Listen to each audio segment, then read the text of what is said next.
সম্প্রতি রাজধানীর গুলিস্তান মাজার, হাইকোর্ট, শাহবাগ সহ বিভিন্ন স্থানে শেখ মুজিব ও হাসিনার নামে খিচুড়ি বিতরণ করেছেন কথিত মডেল এবং আওয়ামী লীগের দোসর হিসেবে পরিচিত মিষ্টি সুভাষ।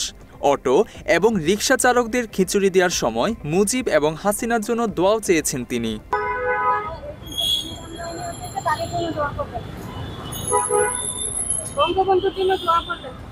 দিনের আলোয় প্রকাশ্যে এভাবে মুজিবের নামে খাবার বিতরণের চিত্র দেখে সামাজিক যোগাযোগ মাধ্যমে দেখা গেছে সমালোচনার ঝড়। এসব কাজ বন্ধে প্রশাসনের সহায়তা চেয়েছে সাধারণ মানুষ। সামাজিক মাধ্যমে পোস্ট করা ওই ভিডিওতে কমেন্ট করে দ্রুত আইনের আওতায় এনে বিচারের দাবিও জানিয়েছেন অনেকে। কেউ কেউ তাচ্ছিল্য করে লিখেছে, এই পাগল কিছুদিন আগে শাহবাগে এসেছিল, জনতা তাকে ধাওয়া দিয়েছিল।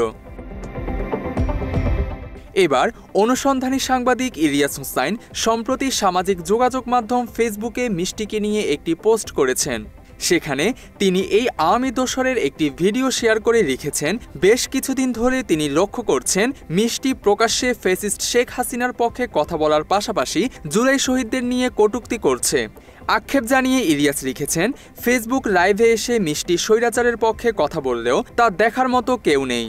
তবে আওয়ামী লীগের বিষয়ে উদাসীনতা দেখলে তা সহ্য করা হবে না বলেও জানিয়েছেন ইলিয়াস। শেয়ার করা ওই ভিডিওতে জুলাই যোদ্ধাদের টোকাই বলে সম্বোধন করতে দেখা গেছে কথিত এই মডেলকে। আমার বাড়ি তোরা এসে টোকাইয়ের জায়গায় থাক, 2 দিন পরে জাতা পিটা করে না বাংলার মানুষ এমনি তোদেরকে বিদায় করবে। ইলিয়াস হোসেনের পোস্ট করা ভিডিওতে আরও দেখা গেছে জুলাই গণ অভ্যুত্থান ও জুলাই যোদ্ধাদের নিয়ে নানা কুরুচিপূর্ণ মন্তব্য করেছে মিষ্টি। আনোয়ার সজীবের লেখা ব্যঙ্গাত্মক কবিতাও পাঠ করেছেন তিনি। অশুদ্ধ উচ্চারণ আর বাচনভঙ্গি দিয়ে রীতিমতো অবমাননা করেছে জুলাই যোদ্ধাদের। জুলাই জুলাই ডাক পারি, জুলাই মোদের মামার বাড়ি, শ্বশুর বাড়িও বটে, জুলাই কিনে আনছি কেবল বেচবো বলে হাটে। খাইতে জুলাই, শুইতে জুলাই, ঘুমের মধ্যে স্বপ্নে জুলাই, জুলাই মোদের মুয়া, ট্যাঙ্কে ভরে রাখবো জুলাই, যায় না যেন খুয়া। আমরা তো ভাই ভালোই আছি, চলছে সংস্কার, নাদুস নুদুস দেহ কানা লাগছে চমৎকার, 32-এ জামার সাইজ 42-এ এখন আমরা খাচ্ছি দুধ আর মাখন। ওই ভিডিওতে একজন জুলাই যোদ্ধা এবং বর্তমান সরকারের উপদেষ্টাকে ইঙ্গিত করে তাচ্ছিল্য করেছেন এই কথিত মডেল। আর নীলা মার্কেটে যখন হাঁস পায় না তখন ওই স্টিনে আছে এসে হাঁস খেতে আসে। আরে ভাই টোকাই, তুই ওইটা মনে কর কিছুদিন আগে তুই একটু মাংসের ঝোলের জন্য অপেক্ষা করতি, আর তোর মতো লোকে নাকি ওই স্টিনে যায় হাঁসের মাংস খেতে। মাত্র 30% টাকায় জমির মালিক হয়ে নতুন বাংলাদেশের গড়ে তোলার স্বপ্ন দেখা বাংলা বসতি। সাংবাদিক ইলিয়াসের ফেসবুকে মিষ্টিকে নিয়ে করা ওই পোস্টটি মুহূর্তেই ভাইরাল হয়েছে। পোস্টটিতে প্রতিক্রিয়া জানিয়েছে প্রায় 40,000 মানুষ, শেয়ার হয়েছে 2100-রও বেশি, আর কমেন্ট করেছেন 6,600 জনের বেশি ব্যবহারকারী। অনেকেই তার বক্তব্যের সাথে একমত হয়েছেন। কমেন্টে একজন মিষ্টিকে সতর্ক করে লিখেছেন, জুলাইকে অবজ্ঞা করার ফল ভালো হবে না। মাহবুব নামের এক মন্তব্যকারী মিষ্টিকে মানসিক রোগী হিসেবে সম্বোধন করেছেন। কেউ কেউ এই মডেলের চরিত্রেরও নেতিবাচক ব্যাখ্যা দিয়েছেন। বাংলার মাটিতে কিভাবে এখনও এমন মন্তব্য করতে পারে তা নিয়েও প্রশ্ন তুলেছেন কেউ কেউ। সামাজিক যোগাযোগ মাধ্যমে মিষ্টির কর্মকাণ্ডের ব্যাখ্যাও দাবি করেছেন সাধারণ মানুষ। এর আগে ধানমন্ডি 32 নম্বরে শ্রদ্ধা জানাতে গিয়ে আটক হয়েছিলেন মিষ্টি। জেল থেকে ছাড়া পেয়ে আবারও আলোচনায় এসেছে ফ্যাসিস্ট আওয়ামী লীগের দোসর হিসেবে।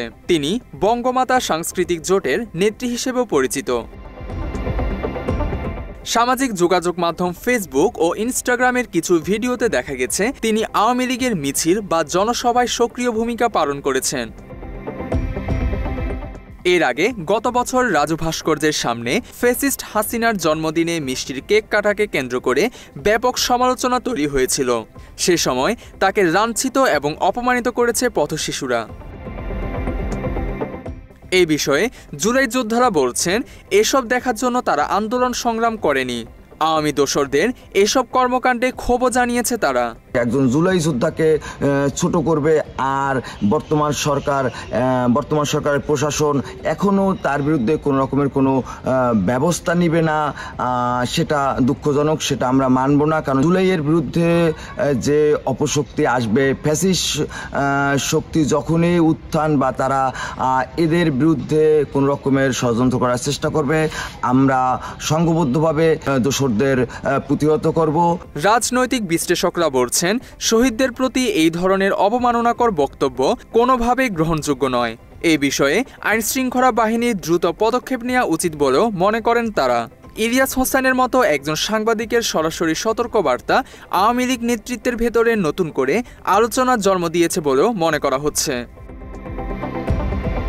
Desk report, Bangla addition.